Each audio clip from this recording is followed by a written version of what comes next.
Welcome to class, children. Very happy to see you all. Children, do you know one thing? Yes, you are a children of God. You are wonderfully made, dearly loved, and precious in His sight. Before God made you, He knew you. There is no one else like you. Now, let's have small recap of the previous class. Hope you all remember what we learned in the previous class. Yes, we learned about migration. What is the meaning of migration?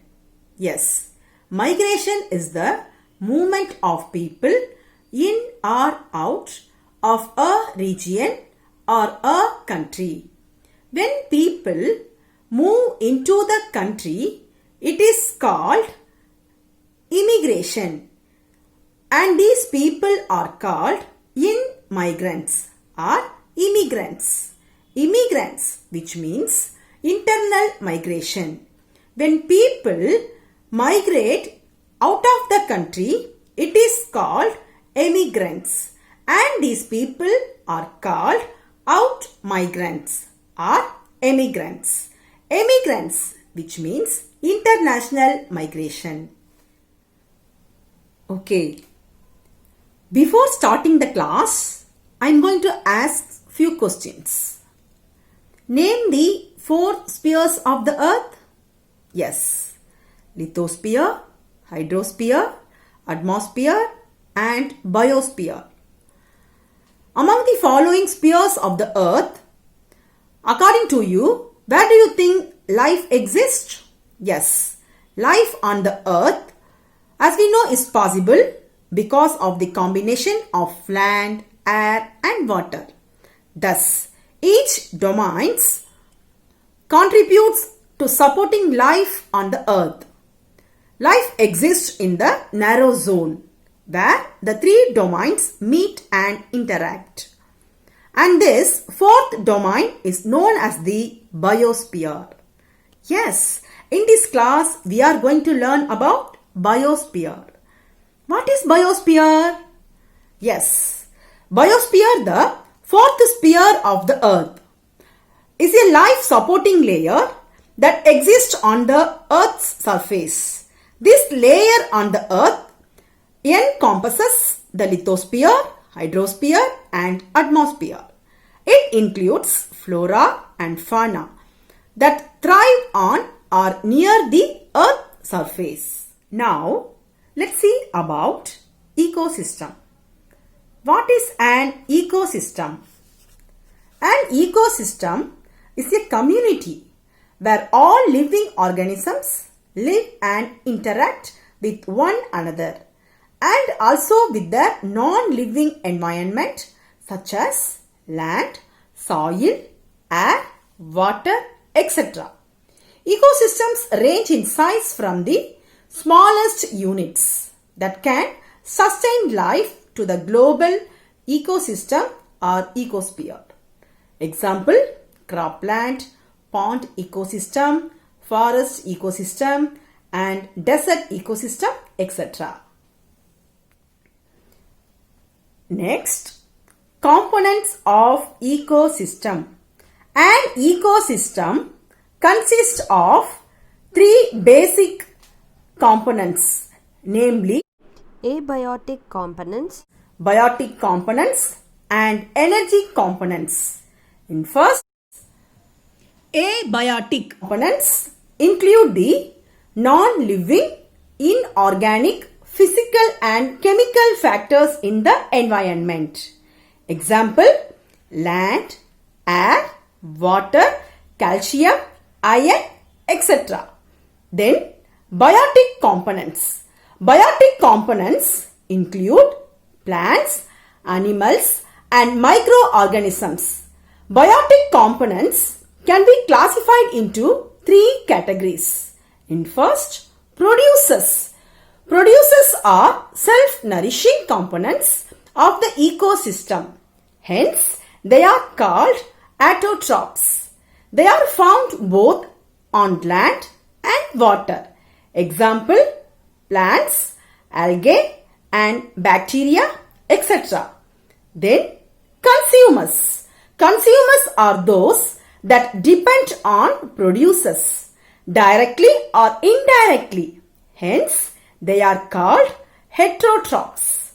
Next, let's see about the common category of consumers. The common category of consumers are primary consumers, secondary consumers, tertiary consumers and decomposers. In first, let's see about primary consumers. Primary consumers depend on producers for their food. They are exclusively herbivores. Example, zebra, goat, etc. Then secondary consumers. Secondary consumers are small carnivores. That is, they consume herbivores. Example, lion, snake, etc. Then tertiary consumers. Tertiary consumers are top carnivores prey on both herbivores and carnivores. Example, owl, crocodile, etc. Next, decomposers. Decomposers are some organisms that are incapable of preparing its own food. They live on dead and decaying plants and animals. Hence, they are called saprotrophs. Example, fungus, mushrooms, etc. Now, let's learn about energy components. All organisms in the biosphere use energy to work and convert one form of energy into another. The sun is the ultimate source of energy for the biosphere as a whole. The solar energy gets transformed into other forms of energy through the various components in the ecosystem. The producers, consumers, and the decomposers contribute a lot to the energy flow in an ecosystem. Then, let's see about functions of an ecosystem. The living organisms form an interacting set of flora and fauna which are organized into trophic levels, food chains and food webs. The functioning of an ecosystem depends on the pattern of the energy flow, as it helps in the distribution and circulations of the organic and inorganic matter within an ecosystem. The chain of transformation of energy from one group of organisms to another through various trophic levels is called a food chain. A system of interlocking and interdependent food chain is called a food web. Next, let's learn about biodiversity. What does the term biodiversity mean? Yes, biodiversity or biological diversity refers to a wide variety of living organisms, plants, animals, and other microorganisms which live in a habitat. It is highly influenced by topography, climate, as well as human activities. Next, let's learn about loss of biodiversity. What is meant by loss of biodiversity? Yes, the extinctions of species due to human and natural influences is called loss of biodiversity. A healthy ecosystem provides clean water, pure water, enriched soil, food, raw materials, medicines, etc. Next, biomes. A biome is a geographically extensive ecosystem where all flora and fauna are found collectively. It is the total assemblage of plant and animal life interacting within the biosphere. They are classified into two broad categories: terrestrial biomes and aquatic biomes. Next, let's learn about terrestrial biomes. Terrestrial biomes is a group of living organisms that live and interact with one another on land. They are mainly determined by temperature and rainfall. Some of the major terrestrial biomes of the world are tropical forest biomes, tropical savanna biomes, desert biomes, temperate grassland biomes, and tundra biomes. In first, tropical forest biomes. The tropical forest biome is comprised of several sub-biomes, including evergreen rainforest, seasonal deciduous forest, etc. Tropical forests have the highest biodiversity and primary productivity of any of the terrestrial biomes. The Amazon basin, Congo basin, and Indonesian islands are the major regions of this biome. These regions have very dense forests and so have great economic importance. Next, tropical savanna grasslands biomes. Tropical grasslands are generally found between tropical forests and deserts. Tropical savanna biomes are found between 10 degree to 20 degree north and south latitudes. These grasslands are generally flat and are found in the Sahel, south of Sahara, in East Africa and in Australia. This biome is generally hot and dry and experiences moderate to low rainfall. So, the grass which grow here are tall and sharp. Hence, the chief occupation of the people found here is herding. The primitive people living here are nomadic. Then, desert biomes. Deserts are usually found on the western margins of continent between 20 degree and 30 degree north and south latitudes. The annual rainfall is less than 25 centimeter in these regions.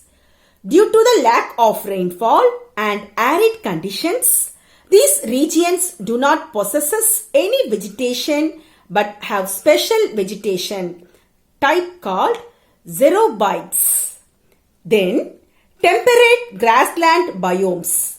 The type of grassland in these regions strongly depends upon precipitation. Higher precipitation leads to tall and soft grass, and lower precipitation leads to short and soft grass. These regions favor wheat cultivation. Extensive mechanized agriculture is practiced due to lack of farm labor. Then, tundra biomes. These vast lowlands are found where the ground remains frozen. Greenland, Arctic and Antarctic regions and northern parts of Asia, Canada and Europe fall in this biome. These regions are also called barren lands. This biome experiences long severe winter and short cool summer. People are nomadic. Hunting and fishing are their major occupations. They live in igloos in winter and in tents during summer. Fauna like the polar bear, wolverine, snowy owl are found here. Then, aquatic biomes. Aquatic biome is a group of living organisms that live and interact with one another and its aquatic environment for nutrients and shelter. Like terrestrial biomes, aquatic biomes are influenced by a series of abiotic factors. It is broadly classified as freshwater biomes and marine biomes. In first, freshwater biomes. It comprises lakes, ponds, rivers, streams, wetlands, etc. It is influenced by various abiotic components such as the volume of water, water flow, composition of oxygen, temperature, etc. Next, marine biomes. They are the largest aquatic biomes on earth. They are continuous bodies of salt water and provide a wide range of habitats for marine plants and animals. Coral reefs are a second kind of marine biomes within the ocean. Estuaries, coastal areas where salt water and freshwater mix form a third unique marine biome. Now, let's learn about interesting fact. Mount K2, located in Jammu and Kashmir, also known as Godwin Austen, is the highest peak in India. Okay, children, in today's class, we have studied about the meaning of biodiversity and ecosystem and some of the major territorial biomes of the world. They are tropical forest biomes, tropical savanna biomes, desert biomes, temperate grassland biomes and tundra biomes. Children, I hope you all have understood the lesson. Then children, there is a video which gives more information. Watch it and enjoy. Then please do the assignment. Okay children, thank you. See you again. Have a nice day.